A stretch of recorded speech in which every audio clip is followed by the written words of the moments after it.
सो देख स्टूडेंट्स आज भिडियो आम तुम पठाणी सामंत एग्जाम किसी इंपोर्टाट क्वेश्चन डिस्कसन करिया एवं देखिया जे से क्वेश्चन गुड़िक तुम किपर सल्व हो मेथड यूज होची ओके। सो देख प्रथम क्वेश्चन टी तुमको देती क्यों संख्या को 24 30 और 54 द्वारा भाग कले प्रत्येक क्षेत्र में भागशेष 5 रहा। तो इजी क्वेश्चन अच्छी तुम कौन करियो ना फास्ट कौन करियो ना 24 30 आउ 54 लसा को नहीं ओके।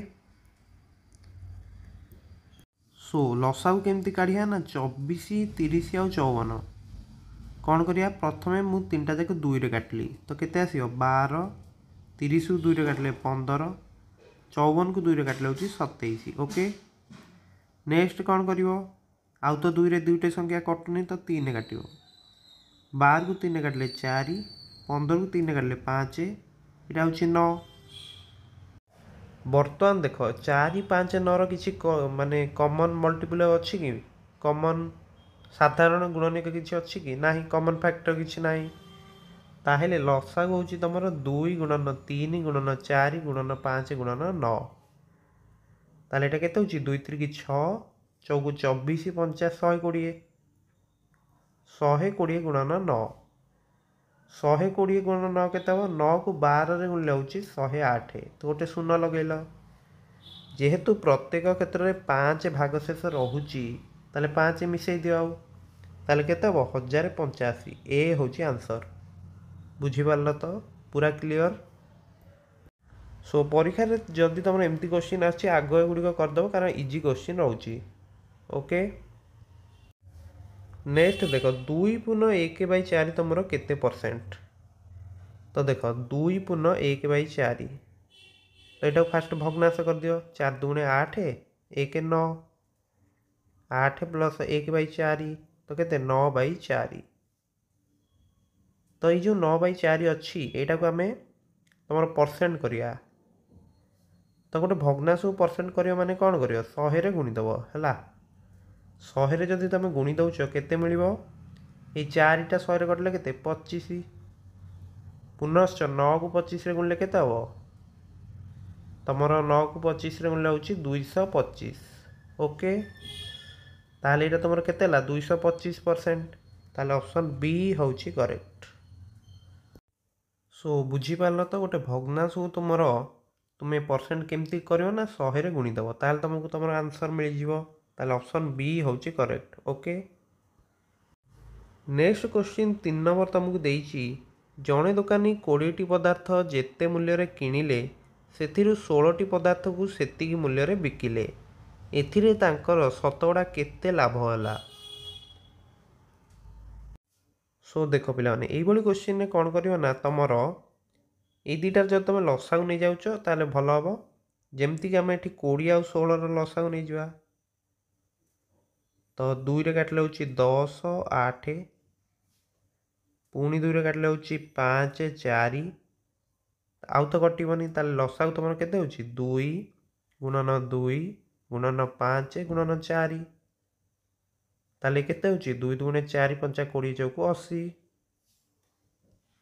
बर्तमान तुम्हें गोटे काम कर 20 टी पदार्थर जी किणी अर्थात 20 टी पदार्थर क्रय मूल्य केते नहीं जा 80 टंका ओके।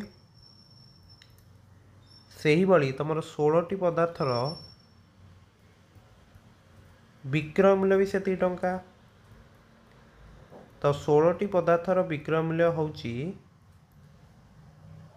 से ही 80 टंका एमती नहीं पार कारण देची ना 20 टी पदार्थर क्रय मूल्य जेतिकी 16 टी पदार्थर विक्रय मूल्य सेतिकी तो देख 16 टी पदार्थर विक्रय मूल्य होची 80 टंका माने गोटे पदार्थर विक्रय मूल्य केते एक टी पदार्थर विक्रय मूल्य होची तमर केते हो 5 टंका नुहे कि ताहेले 20 टी पदार्थर विक्रय मूल्य केते हम 5 गुणन 20 जोटा कि हम 100 टंका। सो देख तुम 20 टी पदार्थ को किणिल 80 टंकार बिकिल 100 टंकार ताले केते लाभ होची 80 टंकार लाभ होची तमर 20 टंका। ओके सो देख 20टी पदार्थर क्रय मूल्य होची तमर 80 टंका, विक्रय मूल्य होची 100 टंका। ताले 80 टंकार लाभ होची तमर 20 टंका। ओके ताले लाभ प्रतिशत केमती काढिया ना, लाभर परिमाण बाई क्रय मूल्य गुणन 100। ताले एटा केते हबो 20/80 होची 1/4, 1/4 गुणन 100। ये 4टा 100 रे कटले केते हबो 25। ताहेले 25% होची आंसर। ओके तो ऑप्शन सी होची करेक्ट। ओके सो बुझी पारलो ना, तमर ऑप्शन सी होची एठी करेक्ट। जदि किसी डाउट अच्छी तुम कमेंट करि। ओके नेक्स्ट क्वेश्चन 4 नंबर तुमको देइछि 5 टंकार 6टी हिसाब से तौलिया किणी 6 टंकार 5टी करी बिकिले शतकड़ा केते लाभ हबो। तो देख 5 टंकार किनल 6टा किनल, एटा होची क्रय। ओके नेक्स्ट कौन कल ना 6 टंकार 5टी करी विक्रय कल। तो देख सब एमती क्वेश्चन कौन कह ना यार लसागुटा नहीं जी तुम किच जी बिकुच। तो 6 आउ 5 सो देख जेहेतु ये दुईटी कौन क्रमिक संख्या ना, तो लसागु रमानकर गुणफल 30। तो 6टा तौलियार क्रय मूल्य 30 टंका नुहे कि, तो 30टी तौलियार क्रय मूल्य केते हबो। तो देख 30टी तौलियार क्रय मूल्य केते हबो, जदि 6टा तौलियार क्रय मूल्य होची 5 टंका, 30टा तौलियार केते हबो 6टार होची 5 टंका। ताले 30 रो केते हबो ना 5 गुणन 5 दैट इज केते 25 टंका। बुझी होची ना, सेही बोली 5टी तौलियार विक्रय मूल्य होची 6 टंका, 5टी तौलियार विक्रय मूल्य केते होची 6 टंका। ताहेले 30टा तौलियार विक्रय केते हबो तमर 6 गुणन 6 दैट इज केते 36। ताहेले देखो लाभ परसेंट केते हबो तमर 25 रे होची तमर 11 टंका लाभ हबो। ताले 100 रे केते हबो 25 को 4 रे गुणिले होची 100, ताले 11 को 4 रे गुणी दियो केते हबो 44।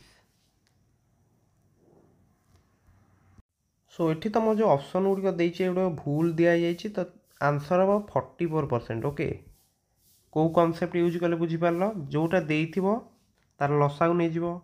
तो 30टा तौलियार क्रय मूल्य केते 25 टंका, 30टा तौलियार विक्रय मूल्य केते 36 टंका। ताहेले देखो 25 रे होची तुम लाभ होची 11, ताले 100 रे केते हबो तुमर 4 गुणा होची ना, ताले 11 को 4 रे गुणले 44%। ताहेले तुमर 44% लाभ हेबो। ओके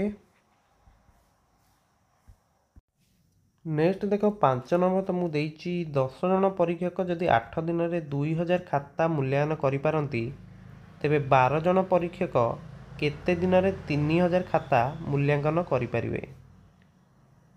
तो देख क्वेश्चन टा तुमर 10 जन 8 दिन में 2000 खाता देखुचंती,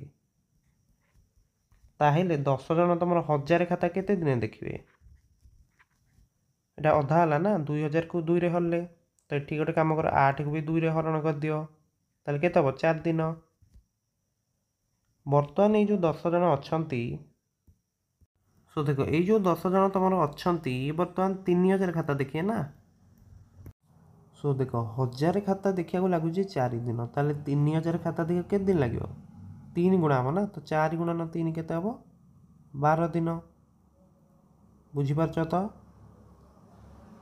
ताहेले तुमको सी पचार कि 12 जन परीक्षक दे देइछि हला। तो देख 10 जन परीक्षक जिते रोचंती 3000 खाता देखा लगुच के 12 दिन। बुझीपारछ ना, जदि आम करदे एक ताले जदि जड़े करदे से तुमको लगे बर्तमान जे 10 गुणन 12 दिन ये 3000 खाता देखा। बुझीपारछ तो ବର୍ତ୍ତମାନ ଦେଖ କିନ୍ତୁ ଆମର ଦତ୍ତ ଅଛି କ'ଣ ଯେ 12 ଜଣ କେତେରେ ଦେଖିବେ ହେଲା, 12 ଜଣ କୋଶ୍ଚିନ୍ରେ ପଚାରିଛି। ତ ଦେଖ 12 ଜଣ ତାହେଲେ 3000 ଖାତା କେତେ ଦିନରେ ଦେଖିବେ? 10 ଗୁଣନ 12/12, ତାହେଲେ 12 କ୍ୟାନସଲ୍, ତୁମର ଆସିଗଲା ଆନ୍ସର୍ ହେଉଛି 10 ଦିନ। ତାହେଲେ ଅପସନ୍ ସି ହେଉଛି କରେକ୍ଟ। ଭଲ ଭାବରେ ବୁଝିପାରିଲ ତ? ତ ପରୀକ୍ଷାରେ ଯଦି ତୁମକୁ ଏମିତି କୋଶ୍ଚିନ୍ ଦେଉଛି ତୁମେ ଏମିତି ରଫ୍ ସିଟ୍ରେ କରିଦେଇପାରିବ, କିଛି ବି ଅସୁବିଧା ନାହିଁ। ସୋ ମୁଁ ଆଶା କରୁଛି ତୁମେ ଏଇସବୁ କୋଶ୍ଚିନ୍ ଆଜି ଯେଉଁ ଆମେ ଆଲୋଚନା କଲେ ତୁମେ ପ୍ରତ୍ୟେକଟି କୋଶ୍ଚିନ୍ ବୁଝିପାରିଥିବ। ଯଦି କିଛି ଡାଉଟ୍ ଅଛି ତୁମେ କମେଣ୍ଟ କରିପାରିବ କିମ୍ବା ଆମର ଟେଲିଗ୍ରାମ ଚ୍ୟାନେଲରେ ଜଏନ୍ ହେଇ ମଧ୍ୟ ପଚାରିପାରିବ। ଓକେ, ସୋ ସମସ୍ତଙ୍କୁ ପରୀକ୍ଷା ପାଇଁ ବେଷ୍ଟ ଅଫ୍ ଲକ୍। ଆମର ସର୍ଟ ଟ୍ରିକ୍ ଭିଡ଼ିଓ ଗୁଡ଼ିକ ଚେକ୍ କରିବାକୁ ଭୁଲିବନି ଏବଂ ତୁମେ ଇମ୍ପୋର୍ଟାଣ୍ଟ କୋଶ୍ଚିନ୍ର ଗୋଟେ ପ୍ଲେଲିଷ୍ଟ ଅଛି ସେଇଟା ବି ଯାଇ ଚେକ୍ କର। ଓକେ, ସୋ ଦେଖା ହେବା ନେକ୍ସଟ ଭିଡ଼ିଓରେ। Thank you.